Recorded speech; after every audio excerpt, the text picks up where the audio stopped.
Hello traders, स्वागत है आप सभी का आपके अपने यूट्यूब चैनल खान ट्रेडिंग में। ट्रेडर्स, क्या स्टॉक में एंट्री प्लान करते ही आपके स्टॉप लॉस हिट हो जाते हैं? तो आज की इस वीडियो में हम स्कैनर के बेसिस पर स्टॉक पिक करने की एक पावरफुल स्ट्रैटेजी सीखेंगे, जिस स्ट्रैटेजी के बेसिस पर आप स्टॉक मार्केट से एक अच्छा रिस्क रिवॉर्ड कैप्चर कर पाएंगे। तो चलिए ट्रेडर्स, वीडियो को स्टार्ट करते हैं। आज की जो हमारी स्ट्रैटेजी का जो स्कैनर है, उस स्कैनर को चार्ट पर लगाने के लिए हम गूगल पर चले जाएंगे और गूगल पर जाकर सर्च करेंगे charting.com और इस वेबसाइट को ओपन कर लेंगे। इस वेबसाइट के ओपन होने के बाद इस वेबसाइट में हमारा जो ये स्क्रीनर्स का जो ऑप्शन है, उसके नीचे जो ये क्रिएट स्कैन का ऑप्शन, हम इस ऑप्शन पर क्लिक कर देंगे।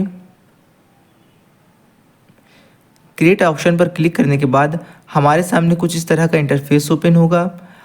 हमारी जो आज की स्टॉक पिक करने की जो कंडीशन है, जिस कंडीशन की बेसिस पर हमें स्टॉक को पिक करना है, उस कंडीशन को हम इस चार्ट पर अप्लाई करेंगे। आज का जो हमारा स्टॉक पिक करने का जो हमारा पहला कंडीशन है, वो ये है कि हमारा डेली का क्लोज ग्रेटर देन हो हमारे 1 डे एगो के क्लोज के। इसे हम डेली से चेंज करके 1 डे एगो कर लेंगे और हम उसी स्टॉक को पिक करेंगे जिसमें 2% का गेन हुआ होगा। इसके लिए हम नंबर वाले सेक्शन में यहाँ पर 1.02 डाल देंगे। और जो हमारा सेकंड कंडीशन है, वो ये है कि हमारा डेली का वॉल्यूम ग्रेटर देन हो नंबर 2 लाख के। और हमारा जो थर्ड कंडीशन है, वो ये है कि हमारा 5 मिनट के टाइम फ्रेम का latest candle RSI greater than हो नंबर 60 के। इसे हम डेली से चेंज करके 5 मिनट पर लगा लेंगे, 5 मिनट के टाइम फ्रेम की विथ लेटेस्ट कैंडल। और जो ट्रेडर्स हमारा फोर्थ कंडीशन है, वो ये है कि हमारे 5 मिनट के टाइम फ्रेम का क्लोज ग्रेटर देन हो हमारे 5 मिनट के टाइम फ्रेम के सुपर ट्रेंड के।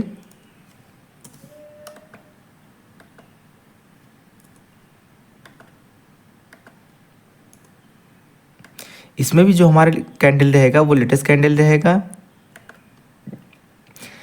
इस कंडीशन को चार्ट पर अप्लाई करने के बाद हमारा जो ये कैश सेगमेंट है, इसे हम कैश से चेंज करके निफ्टी 500 पर कर लेंगे। और निफ्टी 500 पर करने के बाद हम रन स्कैन पर क्लिक करेंगे। रन स्कैन पर क्लिक करने के बाद हम स्क्रॉल डाउन करेंगे। जैसा कि ट्रेडर्स आप देख सकते हैं, हमारे सामने कुछ स्टॉक शो हो रहे हैं। इसमें जो हमारा पहला स्टॉक है, वो वारी एनर्जीज लिमिटेड है। इस स्टॉक को हम अपने ट्रेडिंग व्यू के चार्ट पर लगा लेंगे। आज की जो हमारी स्ट्रैटेजी का जो हमारा इंडिकेटर है, उस इंडिकेटर को चार्ट पर लगाने के लिए हम इंडिकेटर सेक्शन में जाएंगे। और जो हमारा पहला इंडिकेटर है, वो है सुपर ट्रेंड। इसे हम अपने चार्ट पर लगा लेंगे। और हमारा जो सेकंड इंडिकेटर है, वो है RSI रिलेटिव स्ट्रेंथ इंडेक्स। इसे भी हम अपने चार्ट पर लगा लेंगे। ट्रेडर्स, इन दोनों इंडिकेटर को चार्ट पर अप्लाई करने के बाद मैं आपको इन दोनों इंडिकेटर के बारे में कुछ इन्फॉर्मेशन दे दूं। हमारा जो ये पहला इंडिकेटर सुपर ट्रेंड है, ट्रेडर्स, सुपर ट्रेंड एक ट्रेंड फॉलोइंग इंडिकेटर है, जो हमें ATR और मल्टीप्लायर के कैलकुलेशन के बेसिस पर एक लाइन प्लॉट करके देता है। और वो हमारी जो लाइन है, ये हमारे ट्रेंड के डायरेक्शन को बताती है कि मार्केट में ट्रेंड का डायरेक्शन बुलिश है या बेरिश है। जब हमारी कैंडल सुपर ट्रेंड के ऊपर क्लोज करती है, तो हमारा सुपर ट्रेंड इंडिकेटर हमें बाय का सिग्नल देता है। और जब हमारी कैंडल सुपर ट्रेंड के नीचे क्लोज करती है, तो हमारा सुपर ट्रेंड इंडिकेटर हमें सेल का सिग्नल देता है। और जो हमारा सेकंड इंडिकेटर है, वो RSI है। RSI एक मोमेंटम बेस्ड इंडिकेटर है, जो हमें प्राइस के मोमेंटम को बताती है कि मार्केट में जो हमारा प्राइस का मोमेंटम है, ये स्ट्रॉन्ग है या वीक है। हमारा जो 14 पीरियड RSI है, ये हमें करंट कैंडल से प्रीवियस के 14 कैंडल का एक एवरेज हमें देता है। और उसी एवरेज के बेसिस पे हमें मार्केट के मोमेंटम को पता चलता है कि मार्केट में जो हमारा मोमेंटम है, ये स्ट्रॉन्ग है या वीक है। ट्रेडर्स, जब हमारा RSI 60 के लेवल को ब्रेक करता है, तो ये कंसीडर किया जाता है कि मार्केट में एक स्ट्रॉन्ग बुलिश मोमेंटम है। और जब हमारा RSI 40 के लेवल को ब्रेक करता है, तो ये कंसीडर किया जाता है कि मार्केट में एक स्ट्रॉन्ग बेरिश मोमेंटम है। और जब हमारा RSI 60 के लेवल को ब्रेक करने के बाद 70 के लेवल तक पहुंचता है तो ये कंसीडर किया जाता है मार्केट बहुत ही ज़्यादा ओवरबॉट हो गया है। अब यहाँ से रिवर्सल आ सकता है और 40 के लेवल को ब्रेक करते हुए जब हमारा RSI 30 के लेवल तक पहुँचता है तो ये कंसीडर किया जाता है कि हमारा स्टॉक जो है बहुत ही ज़्यादा ओवरसोल्ड हो गया है। अब यहाँ से जो है एक रिवर्सल आ सकता है। ट्रेडर्स RSI इंडिकेटर हमें डाइवर्जेंस भी बताता है। डाइवर्जेंस का मतलब आप ऐसे समझें कि हमारा स्टॉक का प्राइस तो अपसाइड की तरफ जा रहा है पर हमारा RSI डाउन साइड का एंगल बनाते हुए नीचे की तरफ आ रहा है, तो ये कंसीडर किया जाता है कि अब मार्केट में एक रिवर्सल आ सकता है। हम अपने सुपर ट्रेंड इंडिकेटर की सेटिंग में चले जाएंगे और इसमें जो हमारा ATR पीरियड 10 है इसे हम 10 से चेंज करके 7 कर देंगे। इसे हम 10 से चेंज करके 7 कर देंगे और इसे हम ओके कर देंगे।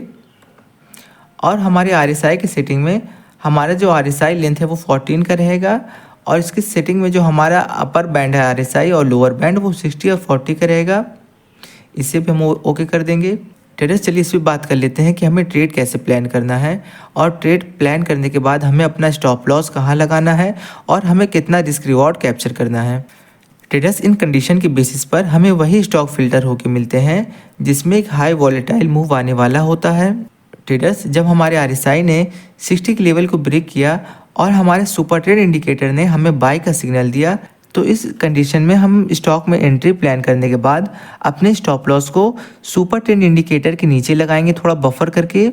तो ट्रेडर्स अगर आप देख सकते हैं कि हम अपने इस कैंडल पे अपनी एंट्री प्लान करते हैं और अपने स्टॉप लॉस को अपने सुपर ट्रेंड इंडिकेटर के नीचे लगाते हैं तो हमें कितना अच्छा मूव इसमें कैप्चर करने को मिलता।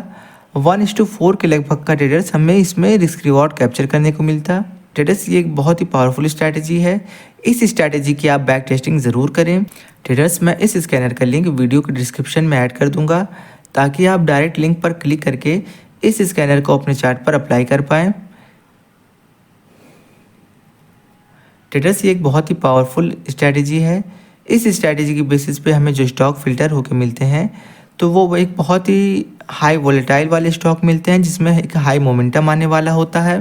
ट्रेडर्स अगर आपको ये वीडियो पसंद आई हो तो वीडियो को लाइक और चैनल को सब्सक्राइब करना ना भूलें और वीडियो में कमेंट करें कि आपको ये स्ट्रैटेजी कैसी लगी। तो ट्रेडर्स मैं अपनी वीडियो को यहीं पे एंड करता हूँ। मिलते हैं अगली वीडियो में।